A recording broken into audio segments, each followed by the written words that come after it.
Easy peasy. And then, same as I'm doing with the quarry tile on the straight line, I do the same for the shapes. Push down hard. This usually takes a hammer and chisel, but because we're pushing down hard, we're creating a weakness in the surface.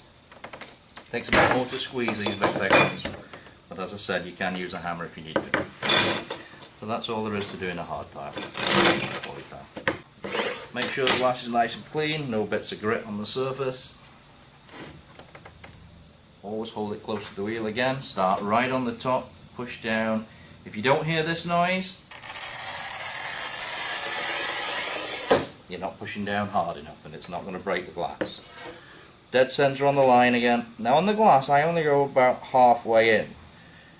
You'll notice that here. I'm not totally in on the glass. Now the reason I do this is it adds a little bit more bend, if you would like, to the glass. So I don't need to squeeze quite as hard.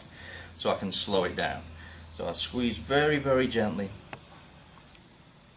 And it bends the glass and forces it all the way down that line. Sounds like a 22-inch floor tile, 22 inch. It's really big. When I squeeze it, right dead center again, I'm going to put my thumb there. I'm supporting it, and I'm just giving it a little push along as well.